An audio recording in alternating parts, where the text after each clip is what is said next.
Hello friends, I welcome you to English home by Chetan Chovat YouTube channel. મિત્રો, આપણે ફરી એકવાર સોલ્વ કરવાના છે સ્ટાન્ડર્ડ 11 ધોરણ 11નું ઇંગ્લિશ સબ્જેક્ટનું 50 માર્કનું દ્વિતીય કસોટી. આપને ખ્યાલ છે તે રીતે દ્વિતીય કસોટીનું પેપર સોલ્યુશન જે હમણાં તમારી એક્ઝામ ચાલી રહી છે તેનું સોલ્યુશન જોઈએ છે. ડેટ, ખરેખર ડેટ આ શિડ્યુલ ટાઈમ ટેબલ થોડું ચેન્જ થયું છે. 5/2 નહીં પરંતુ 6/2/2024 સોમવારની જગ્યા પર મંગળવાર છે આજનો. બરાબર, ચાલો પેપરનું સોલ્યુશન કરીએ છીએ. મિત્રો, આ દરેક પેપર સોલ્યુશન તમને એન્યુઅલ એક્ઝામમાં એટલે કે વાર્ષિક પરીક્ષામાં પણ ખૂબ ઉપયોગી થશે. આ ઉપરાંત જેટલી પણ પ્રશ્ન બેંક મેં આપણી ચેનલ ઉપર સોલ્વ કરાવી છે એ દરેક પ્રશ્ન બેંક જો તમે વ્યવસ્થિત ધ્યાનથી પ્રેક્ટિસ કરીને સોલ્વ કરી હોય તો તમારી દરેક એક્ઝામમાં એ તમને ખરેખર ખૂબ સારા માર્ક્સ મેળવવા માટે ઉપયોગી થાય છે. એટલે આ આખું પેપર સોલ્યુશન અત્યારે આપણે સોલ્વ કરીએ છીએ. જરૂરથી તમારા મિત્રોને શેર કરજો અને તમને ગમે તો લાઈક પણ કરી દેજો. તો ચાલો સ્ટાર્ટ કરીએ. Section A, true and false આપને ખ્યાલ છે 2 માર્ક્સના. First sentence, the tree was grateful to the point for using its shade. ખરેખર ટ્રી વોઝ ન આવે, પોઈન્ટ વોઝ ગ્રેટફુલ આવે એટલે આ વાક્ય બનશે આપણું ફોલ્સ, ખોટું. Physical disease does not disturb the emotions and weakens the sense. ખરેખર ડઝ નોટ ન આવે, બરાબર. ફિઝિકલ ડિઝીઝ ડિસ્ટર્બ આવે, આ તો ના પાડે છે, ડિસ્ટર્બ નથી કરતા, ખરેખર કરે છે એટલે આ પણ સેન્ટેન્સ ફોલ્સ છે. બરાબર, આ બંને ખોટું છે. ચાલો 2 માર્ક્સ. ત્યારબાદ ફાઇન્ડ ધ નિયરેસ્ટ મિનિંગ એટલે કે સમાનાર્થી શબ્દ. પેલું છે વેનિશ. વેનિશ એટલે અદૃશ્ય, તો ડિસઅપિયર થાય. સેકન્ડ, સિગ્નિફિકન્ટ એટલે ઇમ્પોર્ટન્ટ, મહત્વનું. નેક્સ્ટ આગળ જોઈએ. Select the most appropriate language function. આપને ખ્યાલ છે તે લેંગ્વેજ ફંક્શન ખૂબ મહત્ત્વનો ટોપિક છે ધોરણ 11 અને ધોરણ 12 બંને માટે. અને દરેક લેંગ્વેજ ફંક્શન મેં આપણી ચેનલ ઉપર પ્લેલિસ્ટમાં આપેલા છે. જરૂરથી પ્રેક્ટિસ કરજો, ખૂબ જ તમને ઉપયોગી થશે અને તમને શીખવા પણ સારું એવું મહત્ત્વનું મળી રહેશે. તો સ્ટાર્ટ કરીએ. Number 5, Shiv met the principal with a view to. મિત્રો, વિથ અ વ્યૂ ટુ એટલે ના હેતુથી, અને વિથ અ વ્યૂ ટુ પછી હંમેશા ING આવે. આ વસ્તુ મેં તમને આગળ પણ જ્યારે પણ પ્રશ્ન બેંક બધી સોલ્વ કરાવી છે, પ્રશ્ન બેંક 1, 2, 3, 4, 5 આ બધામાં પણ તમને માર્ગદર્શન આપતો જાઉં છું, સમજાવતો જાઉં છું કે રાઈટ આન્સર આવે છે તો કયો આવે ને કેવી રીતે આવે. બરાબર, એ પરફેક્ટ ગાઈડ સાથે હું તમને માર્ગદર્શન આપું છું. તો જોઈએ number 5, with a view to એટલે ના હેતુથી. હેતુ એટલે પર્પઝ. તો આ લેંગ્વેજ ફંક્શન આવશે રાઈટ આન્સર પર્પઝ. એટલે તમારે સેન્ટેન્સ લખવાનું આખું અને પછી આન્સર બાજુમાં સાથે લખી નાખવાનો, purpose. Okay. Next, if. If જે હોય મિત્રો એ કન્ડિશન દર્શાવે, હંમેશા યાદ રાખજો, ઇફ અને અનલેસ. તો if Bhasha had participated in the quiz she would have got the first prize. જો તેને ભાગ લીધો હોત ક્વિઝમાં તો તેને પ્રથમ ઇનામ મળ્યું હોત. કન્ડિશન, બરાબર. આ પર્પઝ છે એ 5 નંબરનો આન્સર અને કન્ડિશન છે એ 6 નંબરનો આન્સર છે. ચાલો આગળ વધીએ. નેક્સ્ટ છે select and write the most appropriate response, complete the dialogue મિનિંગફુલી. હવે અહીંયા પણ લેંગ્વેજ ફંક્શન જ છે 2 માર્ક્સનું. તમારે ડાયલોગ કમ્પ્લીટ કરવાના છે. Rangila says you look very weak. તમે ખૂબ વીક દેખાવ છો. તો Mali says no, expressing comparison. Comparison એટલે ડિગ્રી, પોઝિટિવ, કમ્પેરેટિવ અને સુપરલેટિવ. 3 ડિગ્રીમાંથી કોઈ પણ એક રાઈટ આપણી પાસે આન્સર હોય છે. તો જો you look very weak, I am very strong A નહીં આવશે, કમ્પેરિઝન છે. My body is very strong A પણ નહીં આવે. I am stronger than you, right answer આવશે C. I am stronger than you એટલે હું તમારા કરતાં વધારે સ્ટ્રોંગ છું. ER ધેન આ દર્શાવે કમ્પેરિઝન, બરાબર, કમ્પેરેટિવ ડિગ્રી છે. નંબર 8, તારક સેઝ હાઉ સ્ટ્રેન્જલી નટુ કાકા બિહેવ્સ. નટુ કાકા કેવા સ્ટ્રેન્જલી એટલે અજાણ્યા હોય એવી રીતે વર્તન કરે છે. Jethalal says making supposition. Supposition એટલે ધારણા. તો ધારણા માટે એઝ ઇફ આવવું જોઈએ પહેલી વસ્તુ. સપોઝિશન માટે એઝ ઇફ હોવું જોઈએ, બરાબર. તો પહેલું A, C અને D એમાં એઝ ઇફ છે જ નહીં એટલે એઝ ઇફ વાળું એક જ વાક્ય છે બી, તો રાઈટ આન્સર બી આવે. બીજો નિયમ, એઝ ઇફ પછી કરતાં પછી હંમેશા વર આવે, WER, હી વર, બરાબર. આ ધ્યાન રાખજો. એટલે રાઈટ આન્સર આવશે આપણો B. He behaves as if he were the owner of the shop. એવી રીતે વર્તન કરે છે જાણે કે ત્યાં દુકાનના માલિક હોય, બરાબર.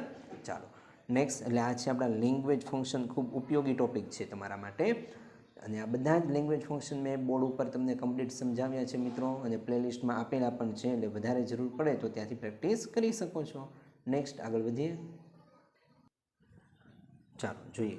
Select the most appropriate question two get the underline words phrase as their answer. એટલે કે જ્યાં અંડરલાઇન કરેલી છે, આ અંડરલાઇન કરેલી છે, બરાબર, એનો ક્વેશ્ચન બનાવવાનો છે, આન્સર આ મળે તે રીતે. We should develop the habit of positive thinking. આપણે પોઝિટિવ થિંકિંગની હેબિટ ડેવલપ કરવી જોઈએ. તો આપણે શું કરવું જોઈએ? એટલે what should we develop, what વડે ક્વેશ્ચન બનશે.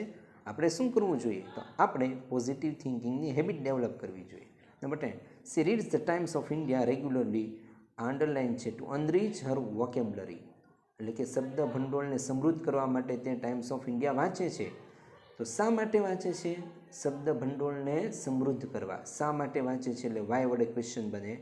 Y does C read the Times of India regularly? Right question બનશે આપણો આન્સર ડી. નેક્સ્ટ પેજ ઉપર જઈએ. નેક્સ્ટ છે મિત્રો સેક્શન બી. વિભાગ બીની અંદર આપણને ખ્યાલ છે તે રીતે ટેક્સ્ટબુકના આધારે પેરેગ્રાફ પરથી question answer. Read the extra can answer the question. આમ તો જનરલી આપણને ખ્યાલ છે બધા પેરેગ્રાફ પરથી ક્વેશ્ચન આન્સર પ્રશ્ન એકમાં મેં સોલ્વ કરાવેલા જ છે. તમને આવડે પણ છે, એટલે એવી કંઈ ખાસ જરૂર નથી એ સોલ્વ કરવાની. છતાં જોઈ લઈએ ચાલો એક બે ક્વેશ્ચન આન્સર. આયુર્વેદવાળો છે. Name various level of Ayurvedic healing. Ayurvedic હિલિંગના વેરિયસ લેવલના નામ આપો. તો ફર્સ્ટ લાઇનમાં જો Ayurveda recognise for primary level of healing, બરાબર. તો આપી દેવાના, સીધા અહીંયાથી લખી નાખવાના છે. First disease treatment, disease prevention, life enhancement and awareness development. આ બનશે આપણો આન્સર નંબર 11, બરાબર. ચારે ચાર નામ આપી દેવાના, very simple. Mention disease treatment, બરાબર, એટલે કે રોગની ટ્રીટમેન્ટ જણાવો. For most of us medical treatment begin when we fall ill. It is form of disease treatment, બરાબર. It is form of disease treatment. તો આવશે મેડિકલ ટ્રીટમેન્ટ, બરાબર. આ 12, આન્સર નંબર 12. સેકન્ડ આગળનો પેરેગ્રાફ. Wait 1 minute. માત્ર medical treatment નહીં, આખો answer છે જણાવવાનું તમારે. મેન્શન ડિઝીઝ ટ્રીટમેન્ટ તો લખવાનું. Medical treatment begin when we fall ill. It is form of the disease treatment. A response શું છે? Response to a condition that has already occur. જે ઘટના બની ગઈ. It aims at fixing something already broken. જે વસ્તુ તૂટેલું છે તેને સાજું કરવું, બરાબર. અહીંયા સુધીનો આપણો આન્સર આવશે, આન્સર નંબર 12. નેક્સ્ટ આગળ વધીએ.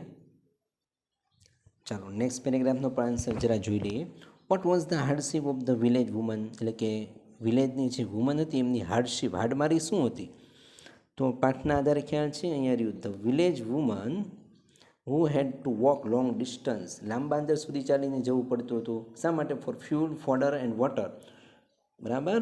વેર determined to save the last patch of the trees. આ બનશે એનો આન્સર નંબર 13, બરાબર. લોંગ ડિસ્ટન્સ સુધી ચાલીને જવું પડતું હતું આ બધી વસ્તુ લાવવા માટે. એ એમની હાડમારી હતી. Number 14, why was there conflict, એટલે વિવાદ થવો, between the man and woman of village. ગામના પુરુષો અને સ્ત્રીઓની વચ્ચે વિવાદ શું થયો હતો? તો જુઓ, yes, the men of the Kangad though were offered work by the forest department to fell the trees. ફોરેસ્ટ ડિપાર્ટમેન્ટે જે પુરુષો હતા, કાંગડના પુરુષો, એને શું આપ્યું હતું? ફેલ ધ ટ્રીઝ, વૃક્ષોને તોડવા માટેનો આદેશ આપ્યો હતો. જ્યારે સ્ત્રીઓને વૃક્ષો તોડવા ન હતા, બરાબર. આ બંને વચ્ચે વિવાદ થયો હતો. તો આન્સર કેવી રીતે લખીશું? તો આન્સર આપણે લખીએ મિત્રો, ધ મેન, અહીંયાથી the men of Kangad were offered work by forest department to fell the trees, બરાબર. પેલા આટલું લખીશું. વેર એઝ, જ્યારે, WHEREAS, વેર એઝ અથવા વેરેઝ ન હોય તો એન્ડ પછી લખવાનું women, and the village women અહીંયાથી were determined to save the last patch of the trees, બરાબર. આવી રીતનો આપણે આન્સર બનાવીશું.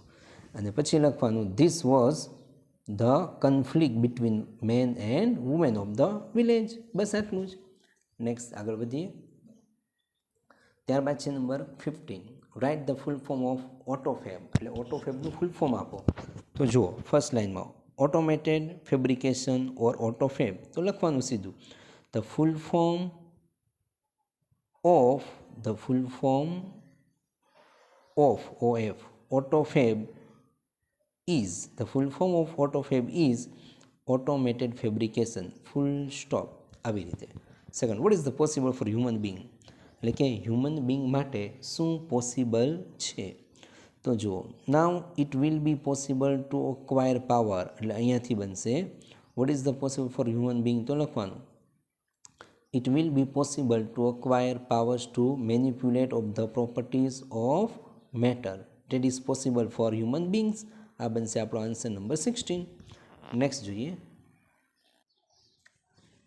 ચાલો મિત્રો, નેક્સ્ટ પેરેગ્રાફ છે.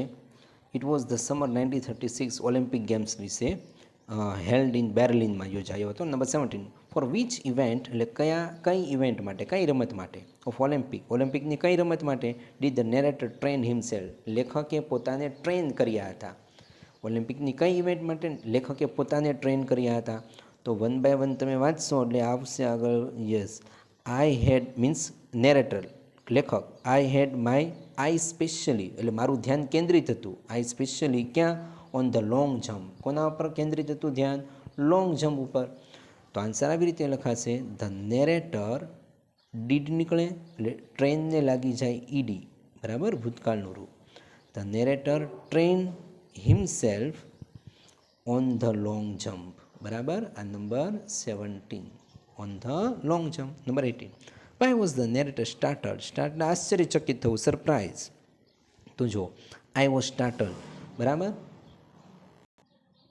તો જ્યાં આપણી પાસે આઈ આપ્યું છે મિત્રો, આઈની જગ્યા પર આપણે કરતા મૂકી દેવાનો ધ નેરેટર, બરાબર. આઈની જગ્યા પર ધ નેરેટર વોઝ, અહીંયાથી બેઠું, startled to see a tall boy hitting the pit jumping at most 26 feet on his practice leaps, અહીંયા સુધી લિપ્સ, બરાબર. આ બનશે આપણો answer number 18. 19, what did the narrator wish, એટલે કે લેખકની ઈચ્છા શું હતી? તમે ધ્યાનથી વાંચશો એટલે તમને ખ્યાલ આવશે. એની વિશ એક આ સાઈડ છે. યસ, જો, while I was going over on the boat, જ્યારે હું બોટ પર જતો હતો, ઓલ આઈ કુડ થિંક, એટલે હું વિચારતો હતો, હું શું વિચારતો હતો? અબાઉટ વોઝ ટેકિંગ હોમ, એટલે ઘરે નહીં જવું, one of those gold medal, એટલે ઘણા બધા ગોલ્ડ મેડલ જે ઓલિમ્પિક્સમાં હોય એમાંથી એક મેડલ તો હું લઈને આવું જ, એવી એની ઈચ્છા હતી. તો આન્સર આવી રીતે લખવાનું, ધ નેરેટર ડીડ નીકળે એટલે વિશને લાગી જશે ઈડી, બરાબર. ધ નેરેટર વિશ. હવે ટેકિંગ છે ત્યાં કરી દઈશું ટુ ટેક, TAKE, ટુ પછી મૂળરૂપ, ટેકિંગનું ટેક. ફરીથી, the narrator wish to take home one of those gold medal, ઓરને અહીંયા ઓફ હશે, રાઇટિંગમાં મિસ્ટેક છે, one of those gold medals, full stop. આવી રીતે નેક્સ્ટ પેજ ઉપર જઈએ. ચાલો, નેક્સ્ટ છે મિત્રો સેક્શન સી, અને સેક્શન સીની અંદર આપણે આપેલું છે summary writing. Read the following passage and write it summary, suggest suitable title. 3 માર્ક્સનું છે. ટાઇટલ સહિત તમારે સારાંશ લખવાનું છે.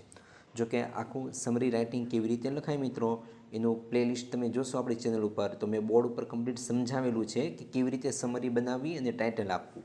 હવે આનું આન્સર જે છે એના માટે પહેલાં સૌપ્રથમ તમારે આખો પેરેગ્રાફ ધ્યાનથી વાંચવો પડે. પેરેગ્રાફ વાંચ્યા પછી એનું હાર્દ શું છે એના આધારે આપણે ટાઇટલ આપીએ અને એને 1/3 કરીએ, બરાબર. 3 માર્ક્સ છે. હવે ત્યારે સમય ન બગડે એટલે તમે જાતે વાંચી લેજો. હું તમને સીધો ડાયરેક્ટ મેં મારી રીતે બનાવેલો આન્સર શો કરું છું. અલગ રીતે પણ આન્સર બની શકે, એવું નથી કે મેં બનાવ્યું એ રીતે જ આન્સર બને, એમાં વિવિધતા હોઈ શકે કોઈ પણ સમરી રાઇટિંગમાં. ઓકે, તો જસ્ટ તમને શો કરું. મિત્રો, આ પેરેગ્રાફ ઓર્ફિયુસ, યુરિડિસ એમની વાઇફ અને પ્લુટો વિશે છે. હવે તમે આખો પેરેગ્રાફ ધ્યાનથી વાંચશો એટલે તમને સારાંશ મળશે. એનું ટાઇટલ મેં મારી રીતે આવું બનાવ્યું છે, where there is a will there is a way, means મન હોય તો માળવે જવાય, અથવા એફર્ટ્સ બ્રિંગ સક્સેસ, પ્રયત્ન સફળતા લાવે, અથવા મેજિક ઓફ મ્યુઝિક, કોઈ પણ તમે તમારી રીતે થિંકિંગ કરીને મૂકી શકો. મેજિક ઓફ મ્યુઝિક એટલે સંગીતનો જાદુ. હવે આની અંદર જે ઘટના બની છે એના સાર રૂપે અહીંયા મેં તમને રજૂ કર્યું છે. Orpheus reach the god of death Pluto for taking his wife Eurydice. Orpheus તેમની પત્નીને લેવા માટે પ્લુટો પાસે પહોંચ્યા. પ્લુટો શું હોય છે? પ્લુટો કોણ હોય છે? તો મૃત્યુના દેવતા હોય છે, જેને આપણે યમરાજ કહીએ. વેન પ્લુટો શો ઓર્ફિયુસ, જ્યારે પ્લુટોએ એટલે યમરાજાએ ઓર્ફિયુસને જોયા, he could not believe his eyes. ત્યારે એ પોતાની આંખો દ્વારા માની ન શક્યા કે એક જીવિત વ્યક્તિ અહીંયા મૃત્યુલોકમાં કેવી રીતે પહોંચ્યો. While Pluto said the dead could not go back to the earth. હવે જ્યારે એને માગણી કરી હશે ઓર્ફ્યુસે એમની વાઇફ માટે, ત્યારે પ્લુટોએ શું કહ્યું કે મૃત્યુ પામેલા વ્યક્તિ ફરી પાછા dead could not go back to earth. મૃત્યુ પામેલા વ્યક્તિ પૃથ્વી પર ન આવી શકે પાછા return. Orpheus began to sing. અને જ્યારે આવું સાંભળ્યું હશે ત્યારે Orpheus began to sing the story of his love for Eurydice on the lyre. અને આ સાંભળતા જ ઓર્ફ્યુસે શું કર્યું, પોતાની વીણા ઉપર યુરિડીસ માટેના પ્રેમની વાર્તા કહેવાનું શરૂ કર્યું. His music touch the heart of Pluto. અને ઓર્ફ્યુસના સંગીતે પ્લુટોનું હૃદય જીતી લીધું. સો વિથ વન કન્ડિશન, પ્લુટોએ એક શરત મૂકી, અને એક શરત સાથે he was allowed to take his wife two the અર્થ. એક શરત સાથે ઓર્ફ્યુસને તેમની વાઇફને મૃત્યુલોકમાંથી પૃથ્વીલોકમાં લઈ જવાની પરમિશન આપી. આવો આન્સર 1/3 બની શકે. આ એક મેં મારી રીતે બનાવ્યો. તમે તમારી રીતે અન્ય રીતે પણ બનાવી શકો. તમારા શિક્ષક પણ અન્ય રીતે તમને થોડા ઘણા ફેરફારો કરીને આન્સર આપી શકે છે. બરાબર. ચાલો નેક્સ્ટ આગળ વધીએ. ચાલો નેક્સ્ટ છે read the following passage and answer the question. 3 માર્ક્સના છે પેરેગ્રાફ પરથી.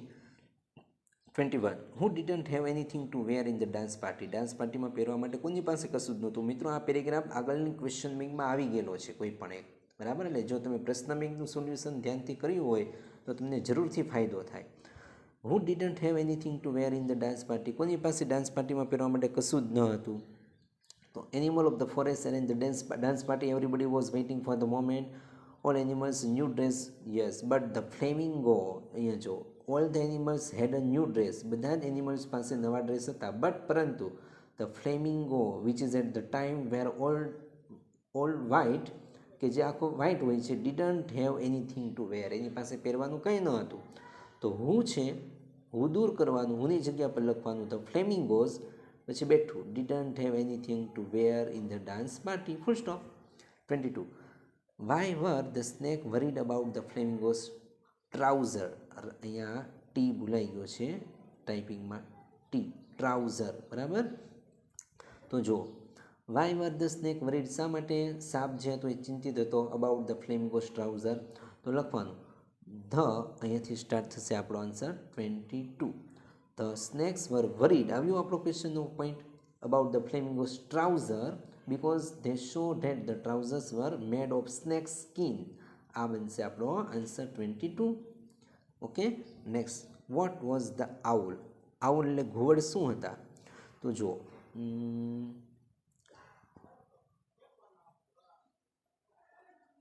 આઉલ, યસ અહીંયા રહ્યું. બરાબર. The owl house. Who was, owl કોણ હતો, ધ મોસ્ટ પ્રેસ્ટિજિયસ એટલે પ્રશંસાપાત્ર પ્રખ્યાત એવા dress maker of the forest. તો આન્સર લખવાનો ધ આઉલ, પછી વોઝ પાછળ જાય.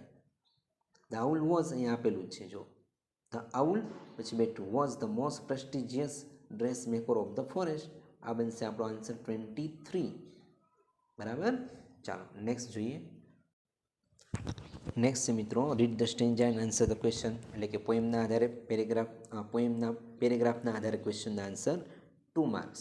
Vote did the poet request to the woodman. એટલે કે કવિએ કઠિયારાને શું વિનંતી કરી. તો આપણને ખબર છે કે એને ખરેખર તો એને, ચાલો જોઈએ answer. Here too my sister played, my mother kiss me, my father press my hand, forgive the foolish tear but let that old oak stand. Means વૃક્ષને તમે કાપશો નહીં. તો આન્સર આવી રીતે લખવાનો.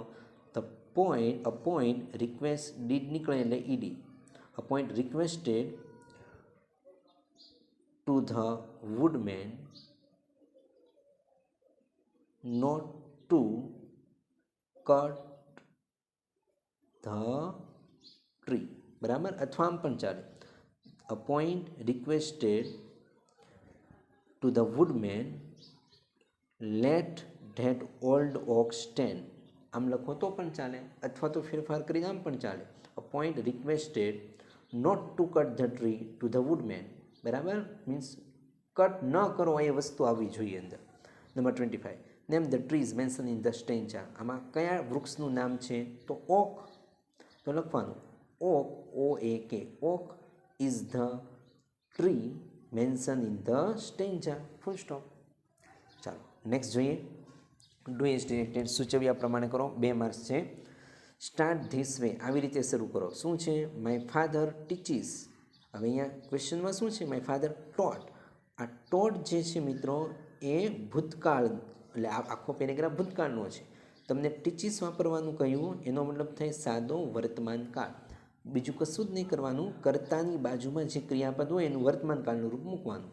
તો અહીંયા માય ફાધરનું વર્તમાન કાળનું અહીંયા ટોટનું થઈ જશે ટીચીસ, બરાબર. હિસી ટુ એટલે એસીસ લાગે. અ પોએમ યસ્ટરડે છે ત્યાં મૂકવાનું આપણે એવરી ડે, EVERYDAY, બરાબર. એવરી ડે અથવા તો ડેઈલી પણ મૂકી શકો. ઓકે. હી ટોટ, ફરી પાછું અહીંયા ટોટ છે તો ત્યાં teaches, TEACHES. He teaches it interestingly. He was છે ત્યાંથી જશે ઇઝ, વર્તમાન કાળ. ઇઝ લવ, આ લવનું લવડ જ રહે, બાય ઓલ ધ સ્ટુડન્ટ્સ. બસ આટલું જ ફેરફાર. ક્લિયર. ટોટનું ટીચીસ કર્યું, યસ્ટરડેનું એવરીડે અથવા ડેઈલી, બેમાંથી એક. અહીંયા ટોટનું ફરી પાછું ટીચીસ, હિસી ટુ એટલે એસીએસ લાગે, અને ઓઝનું વર્તમાન કાળ, વોઝનું વર્તમાન કાળ ઇઝ થઈ જાય. ચાલો નેક્સ્ટ પેજ ઉપર જોઈએ. ત્યારબાદ છે મિત્રો સેક્શન ડી, 3 માર્ક્સનું. Render the following dialogue into indirect speech, એટલે કે ઇનડાયરેક્ટ સ્પીચમાં તમારે વાક્યને ફેરવવાના છે. તો સોલ્વ કરીએ તેને પણ. ચાલો જુઓ. Happy said it the teacher present today. આ ઇટ ન હોય, અહીંયા ઇઝ હોય, ઇઝ પ્રશ્નાર્થ વાક્ય. Is the teacher present today. પ્રિન્ટિંગમાં મિસ્ટેક છે. તો સૌપ્રથમ હેપી બોલે છે, પ્રશ્નાર્થ વાક્ય છે, તો વાક્ય આવી રીતે બનશે આપણું. હેપી આસ્કડ, પ્રશ્નાર્થ હોય એટલે આસ્કડ મૂકવાનું. ભાષા, સાંભળનાર છે ભાષા, હેપી બોલનાર ને ભાષા સાંભળનાર છે, તો અહીંયા લખીશું ભાષા. હવે જો આ વાક્ય WH ક્વેશ્ચન વડે નથી શરૂ થયેલું, એટલે વાક્યને જોડવા માટે મુકાય ઇફ. હેપી આસ ભાષા, ઇફ કરતા આગળ આવી જાય, ક્રિયાપદ પાછળ જતું રહે, એટલે કે ધ ટીચર આગળ આવશે. ઇફ ધ ટીચર ઇઝ પાછળ જાય તો વર્તમાન કાળનો થઈ જાય ભૂતકાળ, વોઝ. ઇઝનું થઈ જશે વોઝ. હેવ આપ્યું હોય તો હેડ થઈ જાય, ટૂંકમાં વર્તમાન કાળનો ભૂતકાળ થાય. અને પ્રેઝન્ટ તો પ્રેઝન્ટનું પ્રેઝન્ટ જ રહે. ટુડે છે, ટુડેનું થઈ જશે મિત્રો ધેટ ડે, ફૂલ સ્ટોપ. પ્રશ્ન ચિહ્ન દૂર થાય અને પૂર્ણવિરામ મુકાય. આ પ્રથમ વાક્યનો આન્સર. જો મિત્રો તમને ઇનડાયરેક્ટ સ્પીચમાં પ્રોબ્લેમ પડતો હોય, રૂલ્સ એન્ડ રેગ્યુલેશન ન ખ્યાલ આવતા હોય, તો જરૂરથી આપણી ચેનલ ઉપર ઇનડાયરેક્ટ સ્પીચનું પ્લેલિસ્ટ જોજો. એમાં A to Z કમ્પ્લીટ મેં તમને સમજ આપેલી છે, બોર્ડ ઉપર સમજાવીને કેવા ફેરફારો ક્યારે થાય, કેવી રીતે યાદ રાખવા, બધું જ સમજાવ્યું છે. કારણ કે 11 અને 12 બંને ધોરણમાં ઇનડાયરેક્ટ સ્પીચ પૂછાય છે, એટલે ખૂબ ઉપયોગી છે આ વસ્તુ. ચાલો સેકન્ડ ક્વેશ્ચન હતો. Happy said is the teacher present today. શું આજે ટીચર પ્રેઝન્ટ છે? Bhasha said no, she is on leave today. આજે તે રજા પર છે. તો હવે અહીંયા બોલનાર છે ભાષા, તો અહીંયા લખીશું ભાષા. રિપ્લાઇડ, નકારમાં આપ્યો જવાબ, રિપ્લાઇડ નેગેટિવલી, બરાબર, નકારાત્મક રીતે જવાબ આપ્યો. સાથે બીજું વાક્ય જોડેલું છે, એટલે એન્ડ એડેડ ધેટ, અને ઉમેર્યું કે સી ઇઝ, તો સીનું તો સી જ રહે, પણ ઇઝ છે તેનું થઈ જાય was. She was on leave ટુડેનું થઈ જશે ફરી પાછું ધેટ ડે, ફૂલ સ્ટોપ. ટુડેનું that day. Number 3, Happy who will teach us maths today. આપણને મેથ્સ આજે કોણ શીખવશે? તો હેપી ફરીથી પ્રશ્ન પૂછ્યો એટલે અગેન આસ્કડ, ફરીથી પ્રશ્ન પૂછ્યો એટલે again asked. Happy again asked. હું WH ક્વેશ્ચન છે એટલે હુંનું હું જ રહે. વિલ છે ત્યાંથી જશે ભૂતકાળ વુડ. હું વુડ ટીચ. હવે વિલનું વુડ કર્યું એટલે પછી ટીચનું ટીચ જ રહે, ટોટ ન થાય ભૂતકાળ, ધ્યાન રાખજો. અસ, હવે આ અસ જે છે એ વીનું અસ કર્યું હોય એટલે આઈનું બહુવચન વી થાય, બરાબર. અને વીનું અસ કર્યું તો હેપી એ સી છે, સીનું બહુવચન ધે થાય, અને વીનું અસ તો અહીંયા ધેનું ધેર, બરાબર. સંબંધકરૂપ વીનું અસ કર્યું કર્મ વિભક્તિ, તો ધેનું ધેમ, THEM, બરાબર. આ ધેમ થઈ ગયું. હવે અહીંયા કર્તા વિભક્તિ હોય તો અહીંયા કર્તા મુકાય, કર્મ હોય તો કર્મ, અને સંબંધક હોય તો સંબંધ. એટલે કે અહીંયા જો અવર આપ્યું હોત તો ધેર થાય, પણ અસ્કર્મ વિભક્તિ છે એટલે ધેમ થાય. હુ વુડ ટીચ ધેમ, મેથ્સનું મેથ્સ જ રહે, બરાબર. અને ટુડેનું થઈ જશે that day, full stop. Okay. And last one, છેલ્લું, ભાષા સહિત. Mister Pandya will teach us today, તો લખવાનું ભાષા રિપ્લાય ધેટ, જવાબ આપ્યો કે મિસ્ટર પંડ્યા, નામ છે એમને જ રહેશે, કોઈ ફેરફાર નહીં. મિસ્ટર પંડ્યા, વિલનું થઈ જશે વુડ, ટીચનું ટીચ જ રહે, અસનું ફરી પાછું ધેમ, અને ટુડેનું થઈ જશે ધેટ ડે. ફાવતું નથી લખતા મને, બરાબર. ચાલો, ક્લિયર. આવી રીતે બનશે આનો આન્સર. આઈ હોપ આશા રાખું કે તમને કમ્પ્લીટ ખ્યાલ આવ્યો હશે આન્સર કેવી રીતે બને. છતાં આ કંઈ એવી વસ્તુ નથી કે એક વખતમાં તમને આવડી જાય. એટલે જો પ્રોબ્લેમ પડતો હોય તો જરૂરથી આપણી ચેનલ ઉપર ઇનડાયરેક્ટ સ્પીચ શીખી લેજો. મેં કમ્પ્લીટ બોર્ડ ઉપર તમને સમજાવ્યું છે, ખૂબ મજા આવશે તમને સમજવાની. નેક્સ્ટ આગળ વધીએ. ચાલો, ત્યારબાદ છે મિત્રો, હવે આપણી પાસે આવ્યું ફરી પાછું language function. Complete the sentence choosing the correct option. 3 માર્ક્સનું છે. જો, વેન આઈ વોઝ યંગ, જ્યારે હું નાનો હતો, expressing habitual action in the past, ભૂતકાળની કોઈ હેબિચ્યુઅલ એક્શન આપો તો એના માટે યુઝ ટુ હોવું જોઈએ. તો યુઝ ટુ વાળું આ એક જ વાક્ય છે, બીજા એક પણ વાક્યમાં યુઝ ટુ નથી, એટલે રાઇટ આન્સર આવશે એ. I use to bunk the class, habitual action in the past. Next 29 ઉપર જોઈએ. ચાલો, 29. Vanilla studies so seriously, expressing result, એટલે કે રિઝલ્ટ આપણે શો કરવાનું છે. તો જો એઝ તો વાક્ય સીધું બનશે નહીં. Vanilla studies so seriously that, બરાબર. હવે ધેટમાંથી આ બેમાંથી કોઈ એક વાક્ય આવશે. That she forget two have her breakfast, એટલું સિરિયસલી તે અભ્યાસ કરે છે કે પોતાનું બ્રેકફાસ્ટ લેવાનું પણ ભૂલી ગઈ. That she could forget to invite me, તે મને ઇન્વાઇટ કરવાનું પણ ભૂલી ગઈ, બરાબર. એટલે આ બેમાંથી આપણી પાસે એક આન્સર આપણે ક્લિયર કરવાનો છે. હવે જો આ એઝ જે છે એ તો પછી પોઝિટિવ ડિગ્રી બની જાય, એટલે ડિગ્રી નહીં, આપણે તો જોઈએ છે રિઝલ્ટ. હવે આ બંનેમાંથી રાઇટ કયું? તો જો વેનિલા સ્ટડીઝ આ વર્તમાનકાળ છે. હવે જો આ મૂકીએ સો સિરિયસલી ધેટ સી કુડ, તો આ વર્તમાનકાળ છે ને કુડ એ ભૂતકાળ છે, એટલે એ ન આવે, વર્તમાનકાળ હોવો જોઈએ. તો આપણી પાસે વર્તમાનકાળમાં ધેટવાળા બેમાંથી એક જ બચે, forgets. Vanilla studies so seriously that she forgets, studies અને ફરગેટ્સ વર્તમાનકાળ, ટુ હેવ હર બ્રેકફાસ્ટ, પોતાનું બ્રેકફાસ્ટ લેવાનું પણ ભૂલી ગઈ, એટલે રાઇટ આન્સર આવશે આપણો બી, બરાબર. આ તમને કન્ફ્યુઝ કરવા માટે બંને આપ્યા, પણ તમને ખ્યાલ આવી ગયો. આ વર્તમાનકાળ છે એટલે આ કુડ ભૂતકાળ છે, મેચ ન થાય, વર્તમાનકાળ સાથે વર્તમાનકાળ જ આવવો જોઈએ. ચાલો next. Very few rivers of Gujarat expressing comparison, degree આવી. વેરી ફ્યુ રિવર્સ એટલે ખૂબ ગુજરાતની ઓછી નદીઓ. શું? Are as long as the Narmada, are longer as the Narmada, are longer of Gujarat, are longest river of India, બરાબર. હવે very few rivers of Gujarat are, આ ડિગ્રી છે, are as long as the Narmada, એટલે નર્મદા જેટલી ખૂબ ઓછી નદીઓ ગુજરાતની અંદર લાંબી છે. ધ્યાન રાખજો, અહીંયા બહુવચન છે એટલે આર આવે. હવે આર બધામાં છે તો એઝ વિશેષણ એઝ બને, બરાબર. આર પછી લોંગર એઝ ન બને, આર લોંગર ઓફ ન બને, અને છેલ્લે આર લોંગેસ્ટ એ પણ સુપરલેટિવ નહીં બને. ઓકે, એટલે very few rivers of Gujarat are as long as the Narmada, એ રાઇટ આન્સર. ચાલો નેક્સ્ટ જોઈએ. Rewrite the paragraph correcting the error, એટલે ભૂલ સુધારવાની છે, બરાબર.